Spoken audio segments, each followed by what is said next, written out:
This is the Military Bottom Line Podcast, episode 59. Honestly, for me, I thought I was going to be a lifer. I thought I was going to make a career out of it. For me, all the people I look up to in life were, in the movies, like, oh, the Army's so cool, the military's awesome. I was like, that's what I want to do. Yeah. It's funny how things change.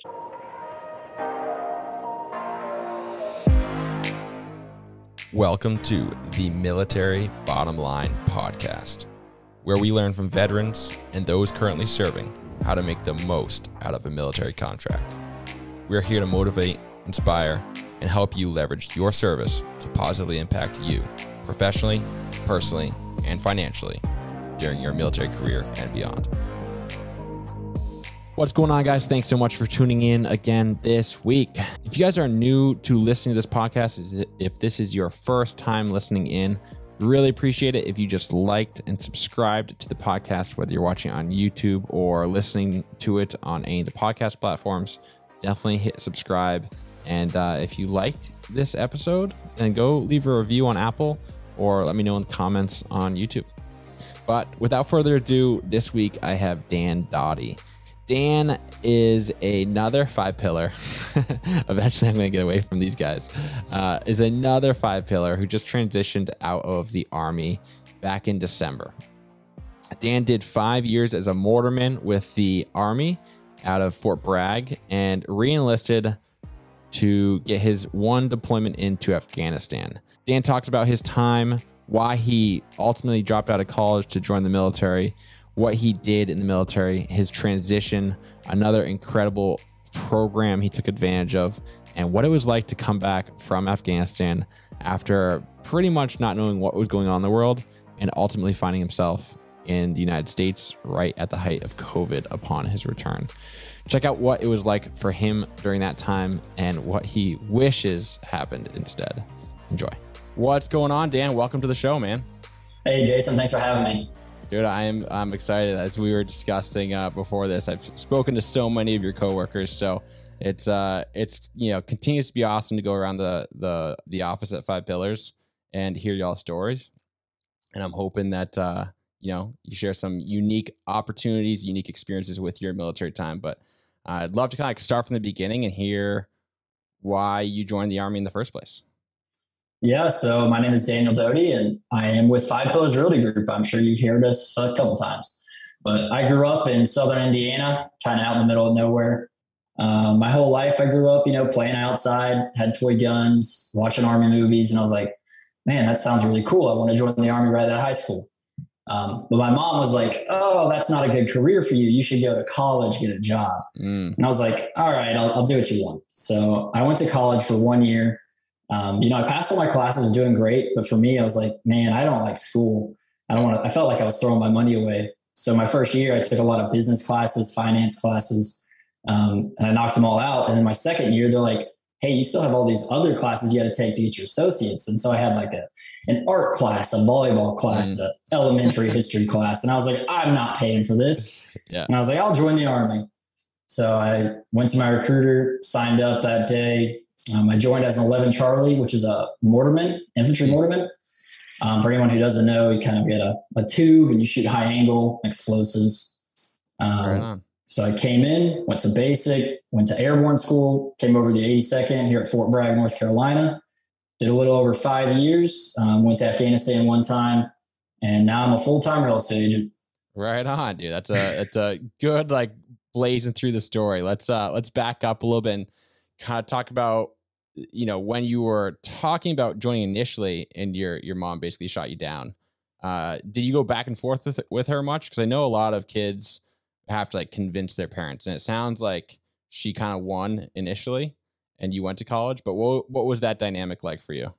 Yeah, it wasn't bad. I mean, I had a lot of respect for my mom, and my dad, he was in the National Guard. So he kind of grew up, he was super hooey. He thought it was awesome. We lived semi close to Fort Knox. So he would take me down there to the surplus stores growing up, and I would run around the woods and BDUs. So I think my mom knew it was inevitable eventually. So she was very supportive once I did it, but right on. Did you hope to get anything specifically out of the military, or you just knew you didn't want to keep paying for college and sitting in class all day? Honestly, for me, I thought I was going to be a lifer. I thought I was going to make a career out of it. For me, all the people I look up to in life were, in the movies, like, oh, the Army's so cool, the military's awesome. I was like, that's what I want to do. Yeah. It's funny how things change.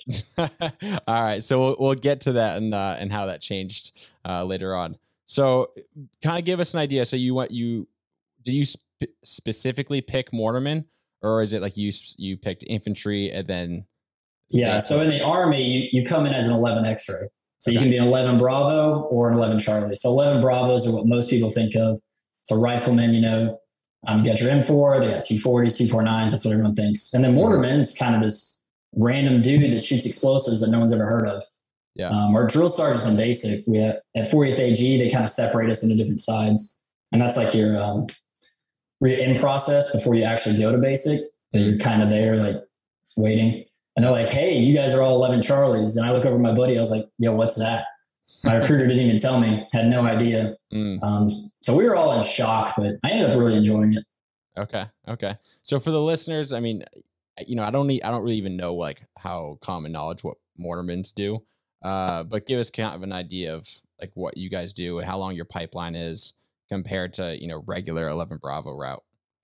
Yeah, so it's essentially the same thing. We specialize on a mortar system. So we all still shoot the same guns, but we get attached to rifle platoons as like their mortar support. So if we're on the line with them, I will carry a 60 millimeter with me. And then I also got my M4 and a full combat load. So I'm doing everything that they're doing, but carrying more weight and definitely more lethal. Yeah. So, I mean, I'm not an infantry dude. So I know from what I hear, you got the one guy carrying the mortar plate and then another guy carrying the tube. I mean, are we talking an extra 60 pounds or what are we talking for combat load on that? Yeah. So we have 3 different systems. We got the 60 millimeter, and that can be shot handheld. You can carry that. Then you got the 81, which can be transported by person, but it's pretty heavy. So it's kind of a short distance thing. And then you got the 120s. And those are pretty big cannons, and those got to be pulled by trucks and set down, and they don't move. They pretty much sit on a base. So most of my career, I shot all the systems. I was in both headquarters and on the line, but primarily I shot just the 60 millimeter. So you can just carry that with the base plate attached, the bipod attached if you want. But usually you got to have at least a 2-man team to kind of be efficient. Right on. Okay. So then kind of walk us through the pipeline as far as locations go. So you are from Indiana, you got sent to, I don't even know, for the Army. Where do you guys go for boot camp in the Army? I can't remember. Fort Benning, Georgia. That's right. So whether you're 11 Bravo, 11 Charlie, it's the same basic training. We just have to do a couple extra weeks of mortar training, kind of get hands-on on the system and shoot a couple rounds, and they send you off to your unit. That's it. Yeah, not a whole lot of extra training, really, honestly. Right on. Okay. I think it's different now. Yeah, so it's primarily within the unit that you're doing all the training. Yeah. Okay. So where'd you end up stationed? Fort Bragg, North Carolina. And it was my first duty station, and then I also re-enlisted the same unit and stayed here. Oh, re-enlisted, but you did 5 years? Yeah, I did a little over 5 years. So you can actually re-enlist within like a year of your time frame. So for me, it was almost an extension, but it was technically a re-enlistment. Interesting. Okay. So how long was your first contract? It was 4 years, 3.5, something like that. Okay. And I tacked on a couple extra years. I did a little over 5. Huh. Yeah. I mean, 5 just seems like such an unusual number for, it to include a reenlistment. Yeah. So that's kind of cool. I've met one dude that I think got like a 3-year contract in the Army. And that's like the only time I've ever heard of it. So I think the Army kind of offers semi-unique time frames in that sense, but yeah. And it also depends. A lot of people re-enlist, at the end of their time. Where I did it still it was like a year out or maybe even a little farther out. It was actually a re-enlistment. So it just cut off the initial contract and started a new one right there. Gotcha. So you kind of get to like skip a year almost of your service obligation rather than tacking on new one. You just kind of like that middle year is kind of works for both of them essentially, right? Yeah. Gotcha. So you did ultimately re-enlist, but you didn't want to stay in. So talk to us a little bit about that. Like, what was your career like up until the point of re-enlistment, and why did you decide to re-enlist? Well, so for me, I wanted to join the Army. I wanted to deploy. I wanted to do what, in my mind you do in the military. Sure. I had spent all these years training and just playing Army in the woods, but I never got to do anything. So then we had this deployment coming up, and they're like, hey, if you want this deployment, you have to reenlist or you're going to be stuck on rear D. So those are the guys that stay behind while everyone else deploys, and you're just sweeping up the building, not doing anything. And I was like, you guys got me. I'll reenlist. Let's do it. Gotcha. So I reenlisted so I could go to Afghanistan. Okay. And that was really the whole reason why. Wow. What year was this? I went over in July of 2019 and came back March of 2020, right before COVID. Okay. Good timing to come back, huh? Looking forward to that, that deployment leave, and then all of a sudden, like, can't leave the barracks, essentially. Yeah. It was actually weird coming back, because where we were at, we were super isolated. So as a mortar platoon, our platoon got split up, and we had a unique mission set where we got to support an ODA team over there. So I was their mortar support. So we were very isolated on a really small cop in the mountains in the middle of nowhere. We barely had internet. It only worked half the time. You could send text messages and that was it. So no Netflix or anything, no browsing Safari. So for us, we didn't even know COVID existed. And it was like a big deal around the world and everyone's talking about it. We had no idea. I think one guy saw like a meme and was like talking about bat soup or something. Nobody knew what was going on. Yeah. And then we fly back to America, and they tell us on our flight back, they're like, hey, we're canceling the coming home ceremony. No parents are going to be there, no friends, no family. And then we get greeted by a bunch of doctors in masks, and they're taking our temperatures. And we're like, man, what is going on? Like, this is super serious. And they isolated all of us in tents. As soon as we got back, they just had cots and a tent, and everyone had their different phases of when the planes they got off in. They gave us sack lunches every day, and we were there for 2 weeks, and it was a great time. Wow. I guess that's a better alternative than them saying, you know what, you're quarantined right now out in the middle of nowhere in Afghanistan. We're just going to keep you there and you'll stay safe. That would have been way worse. So it's actually funny because we would have rather stayed over there. Really? Yeah. The conditions they put us in when we got back were so bad. They were like, man, I would have rather stayed another 2 months than 2 weeks here. Wow. Yeah.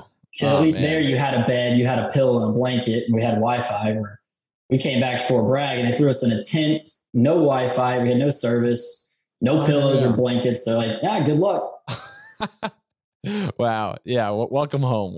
Yeah. That's a very military story right there. That is the Army for you. Yeah. When we finally got released though, that was nice of them. They gave us one roll of toilet paper, and they're like, you're not going to find any food or toilet paper, but we bought you all one roll. So here you guys go. Wait, like one roll each or per person? Yeah. Per person, or how generous? Yeah, it was awesome though, because there really was no toilet paper. Yeah. That's wild. So talk to us a little bit about, I mean, what did you like? What were some of the pros and cons about, being in the infantry, being in the Army at that time frame? And are you happy that you dropped out of college to pursue that ultimately? Oh yeah. I don't regret joining the Army by any means. I think it's a great life lesson and everyone should experience it. For me, I didn't want to make a career out of it anymore, but the things I learned and got to do and the people I got to meet wouldn't change it for the world. Yeah. It's not what everyone thinks when they're joining though. I think Hollywood really boosts it up for sure, but you kind of go through these really crappy situations and you grow really close with your friends and they become brothers to you. And so I think that's the best thing that people get out of the military is, the people you meet, the friends you have for life. I got dudes that got out of the Army, years ago, but I still talk to them on a weekly basis because we're just so close and they're on the other side of the world. Yeah. It's definitely worthwhile. And like, I find that most things in life, we kind of like build something else up in our mind and the expectations, and very seldomly do they actually align, expectation and reality. And so I feel like, joining the military at a young age and like recognizing that early on, comes with its benefits also, rather than figuring it out later, I guess. Yeah. I see a lot of kids, they do go to college, and they spend 4 or 5 years getting a degree, but then they're, $60,000, $100,000 in debt, and they get a really crappy job and they're stuck in this debt and they're digging their way out. Yeah. Or the Army, I got to make money through those 5 years. Now I have the GI Bill if I choose to go back to school. So no debt there. Yeah. So I think the Army can be used, or any branch can be used as a great stepping stool in life to get you ahead, 100%. Where most people aren't afforded that opportunity. They kind of start in a hole and have to dig their way out. Yeah. No, I totally agree. And that's something that I try to like impress upon people is that when, regardless of whether or not you think you're going to do 4 years or 20 years, like start day one, like you're going to, financially be preparing for that transition out in 4 years. That way, when it comes, either you reenlist and cool, you got a bunch of money, or you get out and you're ready. So I'm curious, like if you had kind of a forward thinking mindset, how did that impact your preparation for transition, like financially? Like, were you making the moves and preparations financially to transition after 4 or 5 years, or? So yes and no. I've always been very financially savvy and interested in money in general. I started working at a really young age. I took the Dave Ramsey program in high school. Nice. So for me, I was always like, oh, I got to buy everything with cash, got to buy cash. So I would always save my money. I was a penny pincher. Yeah. So when I went to college, I was paying rent, I had college tuition. I was like, man, I'm broke. Yeah. When I got into the Army, I had sold my car right before I joined. So I had that small chunk of change, and I went to basic and I got all this money. I'm like, wow, I've never had all this money. And then I go to my unit and they give me a place to stay. I got a free barracks room. And I found out, oh man, the food's free too. Like 3 meals a day. They added a fourth meal. We had like a dinner chow or midnight chow. So I had essentially no bills and I'm just pocketing all this money. Yeah. So in the Army, you don't make a lot of money, especially on the enlisted side, but you have no bills. So really you are, netting more money than anybody in the workforce right now. Yeah. So for me, I got into the stock market. Okay. And I think that's what's really cool with the military and all these privates. They're finding like the next big thing. So like Robinhood was just popping off. It's this free trading app. This was back when cryptocurrency just came out and everyone's like, oh, this is the next new craze. And so I started investing my money. And for me, it was, as long as I made more money than my savings account, I was doing good. So if I could make 1% a year, that's way more than my savings account was doing. And it turns out, you buy some safe shares and blue chip stocks. And next thing you know, 5 years later, I'm like, wow, my portfolio has really grown. Yeah. So yeah, I mean, you were taking some steps, and like, I mean, were you actually, Robinhood's dangerous. Like, I think we can all agree on that. It's like oftentimes like gambling if you're just like kind of, yeah, for sure, just scrolling through your phone like, oh, I saw a meme, let me go buy this stock now. Yeah, absolutely. So for me, I had never done anything like that, and I didn't know how to invest in the stock market. I always thought you had to have a stockbroker, but I had a couple of friends that were also privates. They're like, hey man, I'm making a lot of money. You should do this. I had one guy, he bought a bunch of Netflix, and he's, like an E2 in the Army, and he's got like $100,000. Wow. I'm like, wow, like you're making a ton of money, dude. Wow. So I get in on it. So I download the app, and at first it was like $100. And, I was like, okay, they haven't stole my money yet. Here's another 100. And next thing you got 500 and then 1,000. It's like, okay, this is a legit app. Yeah. And you start just putting money in every paycheck into it and investing. Good to go. Nice. So were you doing much research? I mean, like, I don't like, I just want to be careful not to encourage other E1s, E2s, just download Robinhood and just start like throwing some money in there. Like what was your baseline of understanding research, or was it kind of like a community thing where it's like, what are my boys buying into? How's it doing? Okay, I'll jump on the bandwagon. Yeah, it was a little bit of both, honestly. Okay. So at first, again, completely new to it. I was just listening to my friends, what they were doing, making money. Yeah. And so I actually got burnt. A couple of years ago when marijuana started to legalize across the country in Canada, there were a bunch of marijuana stocks popping up. Yeah. And that was like the next big craze and everyone's buying in. Sure. So me and a couple of my friends were like, yeah, dude, we got to dump all our money into this. We didn't know what company was going to take off. So we bought this company and this company and this company. And one of the companies turned out to actually be completely fake. So did no research on these guys, and they took them off the market, and they brought them back up one day and sold the shares for like pennies on the dollar. So I lost a ton of money, and I was like, man, I am never doing this again. So from there, me personally, I don't day trade. I just hold long-term. So I started buying, safe stocks. I bought into Microsoft, Apple, Amazon, stuff like that. I actually bought into Tesla years ago and sold them for a loss before they actually popped off. But man, bummer. Yeah, it's so funny. I mean, it takes. I think everybody's looking for that one stock that's going to make them a millionaire overnight. like some Dogecoin to the moon or something. Yeah. And that's just not my way. I don't like being risky with my money. Ever since that one scenario, I think it was a really good lesson. It was really early on that, in the grand scheme of things, I didn't lose a lot of money, but back then I thought it was a lot of money. Like a lot of money. Yeah. And so it really taught me quickly to be careful what you invest in and truly believe in the company and, understand that there is risk involved. Yeah. Yeah. One decent loss will cause you to change your strategy a little bit. Yeah. And for me, I was like, I'm young. So all the money I put in there I still had a checking account. I still had a savings account. So if anything went wrong, I was still living. But you have a guaranteed paycheck in the Army. So all this money was like, if I lose it tomorrow, my quality of life doesn't change. So I would not invest your entire life savings. Sure. But for me, it was like, I'm not using it. If I want it, I'll pull it out. And even that, like, I'd support that route over the people that kind of like, oh, like I got this, these 2 paychecks coming in a month. Let me just buy all the toys that I want on credit, like let me just take out a bunch of loans for my truck and my motorcycle. Might as well finance my Xbox and my big screen TV I got in my barracks, So at least, messing around and kind of learning those lessons with Robinhood aren't really losing out paychecks every month for the next 4 years, like your entire enlistment. So, and it's funny you mentioned that because, as a brand new private, I showed up, I didn't have a car. I sold it before I joined. Prior to the Army, I had a Mustang. So I was like, man, I'm a private. I want a nicer Mustang. But I waited a few months, still saved my money, still investing it. I actually sold some shares, bought my car with cash. Nice.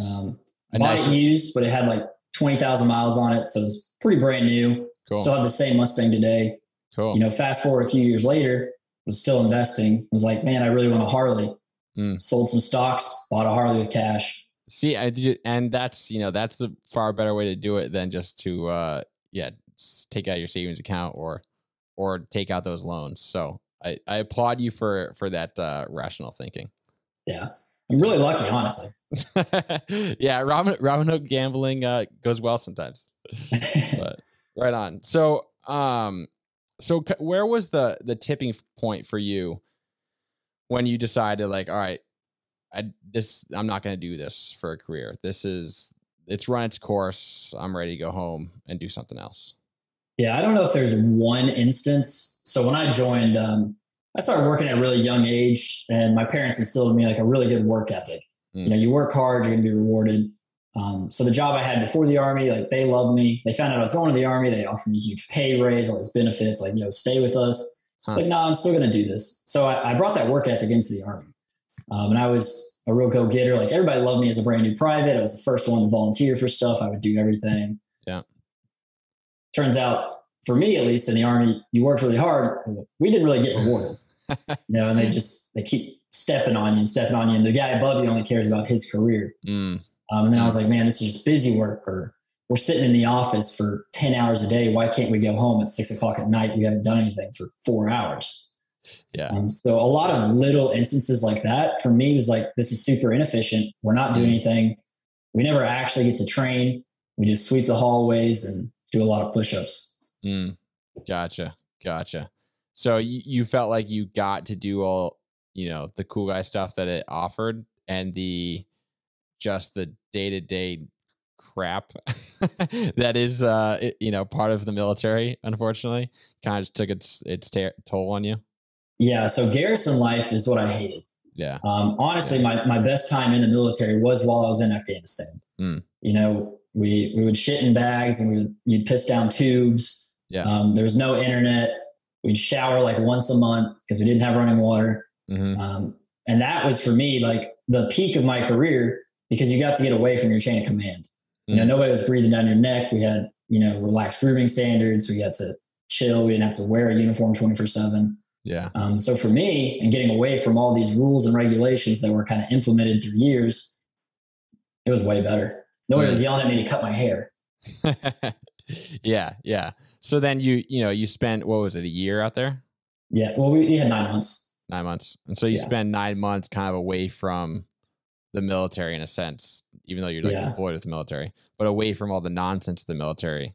and you get back, you're like, I don't want to go back to this. So how do Yeah. I avoid this? Like, can I go back to Afghanistan or do I just get out kind of thing? Yeah, So, pretty much. So that was Gotcha. for me, it was like, wow, like garrison life is so bad. You know, they, as a private, they got you out there cutting grass with scissors. I've seen kids literally have to mop the parking lot while it's raining. Yeah. All right. So like, let's talk about that a little bit. Are these like punishments? Is this serious? Like somebody actually thinks it's a good idea to mop the parking lot while it's raining, or is somebody laughing in the corner about this? Oh, everybody's laughing, you know? So as a private, you're getting punished for something. You didn't know a question that they asked, and you're like, oh, okay, so this is my punishment, but it's corrective training, hazing. Yeah. It's a fine line there. Yeah.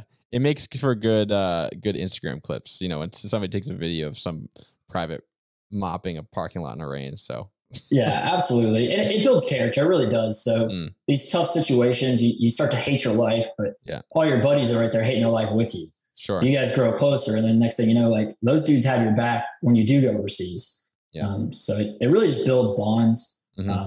Nothing negative, but at the time you're like, man, I hate doing this. Like, this is terrible. Yeah. Yeah. Yeah. But you look back at it, you're like, man, those are some good memories. And it's like, what, you know, hopefully nowhere else are you going to be told to mop a parking lot in the rain. Yeah. Hopefully. I don't know if they do that 5 pillars or not, but not yet. Not yet. Right on. So then, you know, talk to us about your transition a little bit. So, I mean, you got back from Afghanistan. How much time did you have before you actually were completely out?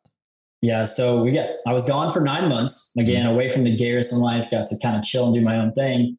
Came back in March, peak of COVID. So the Army shut down. We weren't working.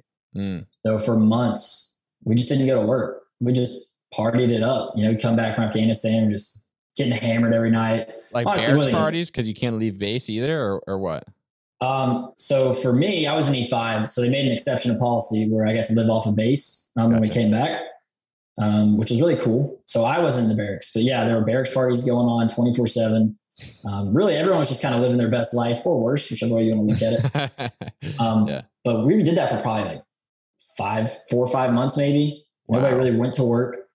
So at that point, you were so mentally clocked out from, you know, people telling you what to do. So like, man, I'm so close to getting out. I'm getting out. So I know a couple episodes ago, you had Camille come on here where he did the CSP program. Yeah. Well, I also took advantage of that. Right on. Cool. So as soon as we go ahead. Yeah. As soon as we started going back to work, I was like, I'm going to drop my packet, guys, and I'm going to go intern in 5 Pillars Realty Group. Okay. So how did you know about the CSP program? So for us, you know, on his podcast, he says it's kind of a hidden gem. But for our battalion, everybody knows about it. Really? Because nobody wants to go to work. So what everyone's famous for is it always gets approved. But there's kind of a list of things that you can sign up for. And what most people go for is like the EMT course. Very few people ever want to be an EMT when they get out, but it's the longest course provided. So they're like, man, I can get out of work for 16 weeks and go learn this. So for us, everybody knows you can do it. What I didn't know is you can actually intern essentially with any company you want anywhere in the country. So most people think it's just like the list provided and there's like 15 different schools or options. Some for like 4 weeks, some for like 16. But no, you can do it anywhere. Wild. Okay. So you knew about the CSP program, but how did you know about 5 Pillars and the opportunity to become a realtor with them? I didn't. So okay. I looked at the schools that were provided and the options I had, and I didn't really want to learn anything that they had. Like I was like, man, I'm getting out of the Army. I got to have a job. Yeah. Did you were you forward thinking, or were you just like, let me not be wearing the uniform for my last 6 months? Like, give me a way out of this. And so that's why you went to CSP, or did you have something specifically in mind? I was forward thinking. So most people do it to get out of work. I was like, I want to get out of work, but I also want to learn something. So I called the counselor and I was like, hey man, I don't want to do any of this stuff. I'm interested in getting my real estate license. Is there any real estate company or team that like accepts interns? And he's like, you know what? I think that I might know somebody. I don't know for sure. You know, let me send you their contact information. And I called Five Pillars and they're like, oh my gosh, yeah, we love interns. We would love to have you. Just come on by, fill out this paperwork. And it was really cool because they had interns prior to me. So they already had the packet filled out and they knew what to do, exactly how to do it. So they helped me fill out my portion, get it submitted, get it signed off, and I went and played intern for a few months. So you mentioned you talked to a counselor. There are CSP counselors? Yeah. So for us, because of COVID, everything was done online to transition out of the Army. So we had these phone numbers of like guidance counselors you could call and ask questions. They were kind of hard to get a hold of. You have to wait for hours. But so no TAP class for you, or TRS, or whatever you guys call it. Yeah. So we had SFL TAP. For us, you have to do that. And you got to complete that before you can do the CSP program. Gotcha. But you did it online. Yeah. It was all virtual in a virtual world and super boring. Yeah, I mean, it's boring in person, but it's unbelievable that people actually sleep through that thing. But to do it online, I can only imagine how many people are missing out on crazy opportunities. Oh yeah, I didn't pay attention at all. At all. Well, it looks like you did okay, anyways. So good for you. So then the counselor thing isn't really standard. It's just a kind of a COVID thing that there's a counselor. Honestly, I'm not sure because I haven't done it any other way. Fair. I think you're supposed to get assigned a specific counselor, and they kind of help you walk you through the process. But as you can imagine, there's hundreds of soldiers getting out. Yeah. So you can fall in the cracks. They don't really care what you do. They're just kind of there if you do need help. Yeah. You've got to take the initiative, like 100%. It's on you. Yeah, absolutely. So I got in touch with him, called them, signed up, did this internship. Okay. So then you had real estate in mind. Yeah. For me, I wanted to start investing in real estate when I got out of the Army. Okay. I had no intentions of being a realtor. No idea that I would like it or enjoy it. I just wanted to cut out the middleman and kind of buy properties at a discounted rate. Gotcha. So I went there, just an intern. I wasn't licensed. And they afforded me the opportunity to actually take the school while I was interning. So instead of showing up to them and doing office work for them, they would let me actually go to class and get my license, not knowing if I was going to stay or leave. And they were totally chill with it. And I ended up staying and working with them. Because it's at no cost to them, right? I mean, it's kind of like the Army's paying you to be there. They can do whatever they want with you, essentially. Yeah, absolutely. And them being a group of veterans, they know what it's like to be in your shoes and try to optimize that opportunity. Yeah. So a couple days a week, I go to class. The other days I would go in there, but I worked hard for them and I did anything they asked or anything they wanted. And they rewarded me with free time, I guess. It was nice.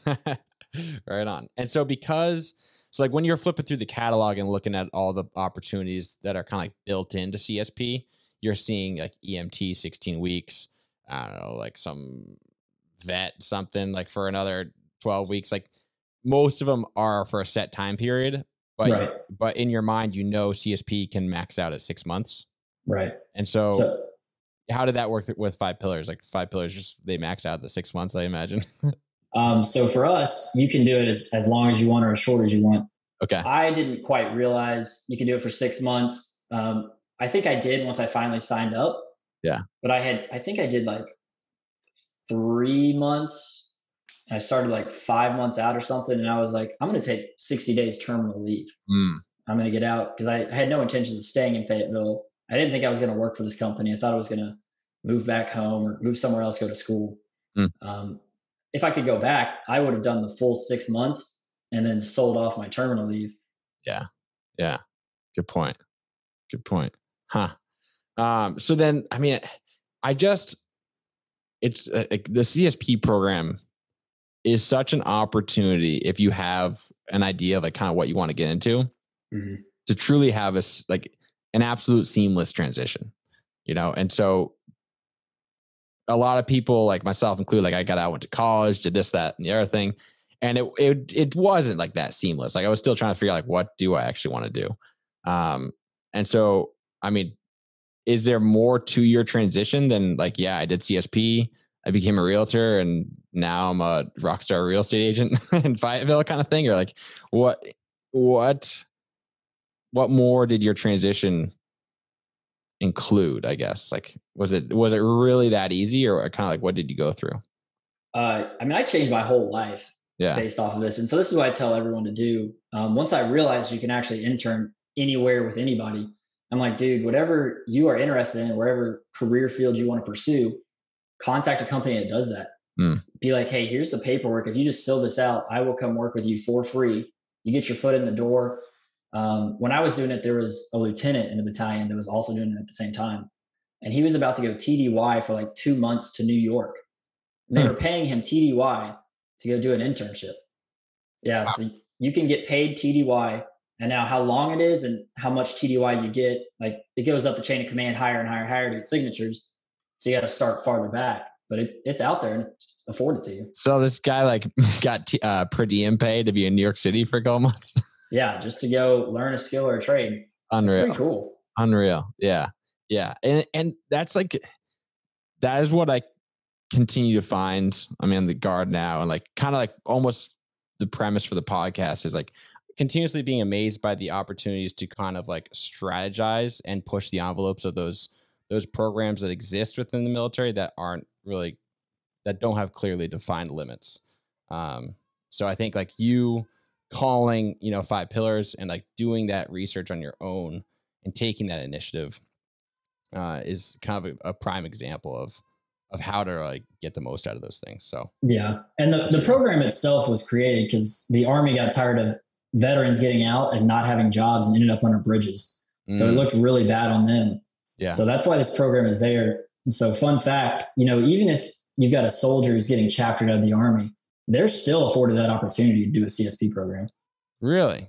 Yeah. I had a soldier who's getting kicked out and he's like, hey, I want to do this program. And I was like, absolutely, man. I'm not sure if you're allowed to, but like, let's check it out for you. And it turns out like, absolutely just got signed off on. And because even if you're getting kicked out of the Army and you're getting chaptered, they still want you to have a job and they still care. Like they're gonna take all your benefits on the way out, but you can do the CSP program before. Yeah. Wow. Yeah. Because it doesn't really have anything to do with your chain of command. Interesting. It's true. The Army as a whole is trying to take care of you. Huh. So, I mean, was he getting like honorable, other than honorable, general? I think it was like a general. Okay. I'm sure there's maybe stipulations, but from my understanding, essentially anyone getting out of the Army can take advantage of the program. Interesting. Yeah. And I mean, even then it's like, don't ever assume, like you never know. So like, and at that point, take every last thing you can on the way out before you get screwed, kind of thing. So yeah, definitely always double check on that. But right on. So life as a real estate agent. I know I saw 5 Pillars or Shelby or somebody shout you out because you sold like 7 homes in your first quarter. Yeah, I want to say it was somewhere around 7 in my first couple months. So with real estate, it takes anywhere from 30 to 45 days to close a house. And in this market, it's kind of hard to get one under contract. So your first 2 months, if you just start off, you're not getting a paycheck. So I was like, man, I just got out of the Army. I got no paycheck. I got my money in the stock market, but I'm not going to touch it. Yeah. So for me, I was like, I got to work hard or I'm going to starve. So there were a lot of nights I was just eating ramen and tuna, just grinding away. It's not that I don't have money. It's that I don't want to touch it. Yeah. So I was working, 15 hours a day. I worked harder than I ever did in the Army. Procuring these leads and finding these people houses and selling them. And it paid off. So now they're kind of starting to stack. I have slowed down probably a little bit because there's a quality of life difference there. Sure. Sure. But I want to say I've closed, 14 homes now. Wow. And a bunch of clients I'm working with. How long have you been out now? I officially got out December 12th. I started real estate January 1. So I've been doing this, about 6 months now. Right on. So is there a limitation? So you were in CSP, you passed your realtor exam while you were in CSP? So I took the course while I was interning. And then I had to show back into my unit for a couple of weeks. And then I was on terminal leave. Okay. And you got to take a test. I didn't pay attention to the course because it was online. So I failed a couple of times. So I had to keep retaking that test. So I passed. But. Gotcha. Does that mean it's harder than you expected, or you just truly didn't pay attention? Oh, both for sure. I went into it. I was like, man, I'm surrounded by these absolute real estate gurus. Yeah. I know all the terminology. I've learned all this stuff. This test is going to be easy. I'm not like these other guys. Yeah. So I'd play video games during the online class and didn't care. And I went to take the test and I bombed it. And I was like, oh man, like this Reality is check. hard. Yeah. And North Carolina, the real estate exam is one of the hardest ones in the nation. Really? So yeah. So it took a couple tries. Is there a particular reason why theirs is so difficult? I don't know. We have different state laws here that are kind of weird. Most people that have bought somewhere else in the country and then moved here, it's a lot different process. And our state exam, so some states don't even have a state exam, or a national exam. They do one or the other, and it's a lot cheaper. But our state exam is like kind of studying to be a lawyer. It's like taking the bar exam. It's all legal and they're trick questions, and it's like has nothing to do with selling real estate or being a realtor. It's like, how do you not go to jail? Well, that's an important part of any job too. Yeah. It would suck to get out of the Army just to get sent to prison. Yeah. So we're doing good now. Yeah. Right on. So then, I mean, what is like, cause I know a little bit about being what a real estate agent is like, but like, what do you spend your time doing?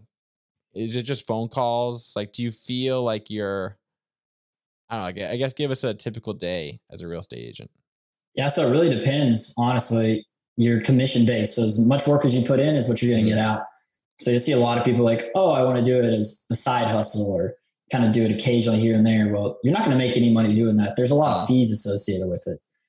So I'm doing it full time, 100%. I'm not drinking the Kool-Aid, I'm swimming in it. So a day to day, really, your first step is you got to find clients. So for me, I started working my sphere of influence. I started reaching out to all the people I met in the military, whether recently, years ago, it doesn't matter if they're living close to me or on the other side of the country. With the Army, you've got a network of people that you know. Yeah. So you know one person and he knows 10. He puts you in contact with those 10 people and just grows. So for me, I was reaching out to all my buddies. I was like, hey man, you still in the Army? Did you get out? What are you doing? Checking on their life, seeing how they're doing. And in return, they're like, hey, what are you doing? And I'm like, man, I just got out of the Army. I'm selling houses now. I'm doing real estate. They're like, oh, that's so cool, dude. Like, I'm looking to buy a house. Or my buddy's PCS in a brag. He wants to buy a house. Cool. So I started using my social media to reach out to people and just network with people. So once you come up with those clients, it's like, all right, well, now we got to schedule some houses. So getting out of the Army, getting out of the infantry, never used a calendar before, didn't know what I was doing. I had to start scheduling on a calendar. Yeah. Started using an email, didn't know how to do that. Made a signature block. That was pretty cool. That's so funny. Yeah. You feel like it's so funny how some areas when you get out, you just feel like decades behind. Like what is a signature block in an email, Yes, there was a huge learning curve, but luckily I joined 5 Pillars. And for me, I tell them all the time, they were like my halfway house. So transitioning from the military to the civilian world, it can be hard. Yeah. Civilians, they don't talk the same way as dudes in the military, especially in the infantry. It's really rough and vulgar. And, we have a dark sense of humor. Yeah. So for us at 5 Pillars, it was like, oh, these guys are at least veterans. They don't care that I've got tattoos. I don't have to cover them when I come to work. Yeah. It was a good transition. So now I can talk to normal people pretty well. Yeah. Yeah, for sure. I know for a lot of people, it's kind of, losing that community or that military culture can be difficult. Do you feel like you never really left that military culture because you're still surrounded by, you're still in the Bragg area, you're still working with veterans. Has that been beneficial? Yeah, it's definitely beneficial and helped me a lot. It is still a transition though. Yeah. So even the guys I'm with now, it's not the same crowd I was running with. So the dudes that are still in the Army, it's a whole different mindset. I can see it now. Yeah. You don't realize, how bad of an environment somebody's in until you get out. I heard somebody once relate to like Stockholm syndrome. Like you don't really know how bad it is, and you're kind of hesitant to break free from it. And then once you do, you're like, whoa, this is like what the other side of the world looks like. Not to say that, everything in the military is horrible, but there is just a unique dynamic there. Yeah. It's cool because I still get to hang out with my friends because I'm still here, but now it's different to see like what they're going through and how that used to be day-to-day life. Yeah. And they think it's normal. And I'm like, dude, like you need to talk to someone, like that's getting rough. Yeah. Oh man. Yeah. So, at the end of it all, 5 years in, you've been out now 6 months. Would you have would you have done anything differently, in hindsight? Yeah, I would have done it differently for sure. I would have came into the Army with more of a plan, taken more advantage of the programs that are there. Yeah. That you can go to college while you're in the Army. Yeah. You can go to these cool schools. You can reenlist to go to college and not even show up to the unit. There's all these different things that are afforded to you, but not everyone knows them, and not every unit is going to help you or care about you, tell you. So if you kind of come in with a plan on how you're going to use the military to transition into the civilian world and get that stepping stone, that's what I would have done. Yeah. Yeah. What are some programs specifically that you wish you took advantage of, or you wish you knew about when you could have taken advantage of? I wish I had went to college while still in the Army. They pay for X amount of college credits a year. Yeah. While you're just showing up to work and just do it online. Yeah. I didn't do that. I didn't feel like I had the time to do that. Getting out and realizing how much I work now, I was like, I had a lot of time back then. I wasted away, sitting in the barracks room playing some video games. It was fun, but I wish I had taken life more seriously to get that step ahead. Yeah. Yeah. Yeah. Yeah. And I mean, a lot of people complain about like the lack of time, and like, I don't know if it's the lack of time or like the inconsistency, like with different field ops, this, a TDY, that just makes it feel like you don't have much time. But you have way more responsibility as soon as you get out than you do when you're in, for the most part, for most people. And so it's just difficult when all you really have to compare it to is like high school and college. So you feel like, oh, this is life. And like, there's so much going on. I can't take college classes right now. But as soon as like you transition out, you like realize like, man, that would have been the perfect time to take college classes. Yeah, it would have. It really was. Yeah. So I just feel like it's also different depending on your branch and what your actual job is. I know people that are in the Army that absolutely love it. Yeah. They love their duty station. So it's kind of luck of the draw. Sure. On if you, I guess, can take advantage of those opportunities. Yep. But if you're just sitting at home and not doing anything, just sign up for one class. It's going to benefit you. Yeah. Yeah. I encourage people to do that a lot too. Like I started with one online class, and like, one class, you can put a feeler out, figure out how it goes. And then, if it goes well, the next semester, sign up for 2 classes. And then like, just kind of keep pushing that envelope a little bit. And then you get to bring it back a little bit and do that. But just kind of like, it's a unique opportunity to just try everything, try everything that's going to better prepare you for the future and that transition. So right on, man. Do you regret, you say you don't regret joining, like you had a good run at it. Are there any benefits that you look forward to using, or, do you plan on using the GI Bill, or are you like full-time real estate till you die kind of thing, or accumulating doors? What's your plan now? Yeah, I'm going to stay a full-time real estate agent for the foreseeable future. I actually enjoy it and I'm really good at it. So I may use my GI Bill one day, but if I do, it's going to be to learn something that I want to learn and not necessarily for a career or a job. Yeah. I don't ever want to work for somebody else. I really enjoy making my own hours and kind of be my own boss. Yeah. 100%. So it's cool having it and being able to use it if I want to. And I probably will use it, even if I just use it to do online classes and still pocket BAH for the fun of it. Yeah. It's cool just to have that there as a safety net. Yeah. Oh, I totally agree. Yeah. And I think you're in a unique position to,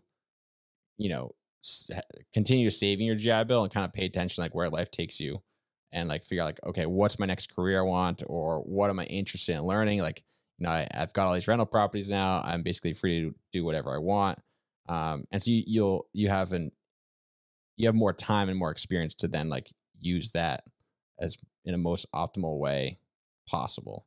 Whereas a lot of people just get out, they use it just to bring home that BAH and like sustain their life, and then they kind of finish up their GI Bill and like, I've got no real job opportunities and I have no more GI Bill. Yeah. So yeah. Well done.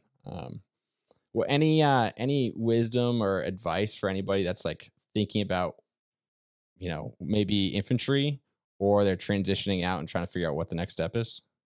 Yeah. I recommend everyone joins. I think it's a great experience.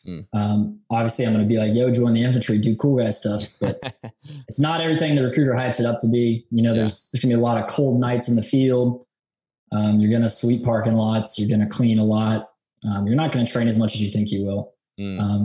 But I guess the number one thing you can get out of the military is, you know, those friendships and that brotherhood and being able to network. And now I know people in, you know, pretty much every state of the country. So if I want to vacation to California or Hawaii, like, you got a free place to stay. It's really cool. Yeah. Seriously. And then transition into, you know, a career field one day, depending on what you do, you know, your network is your net worth.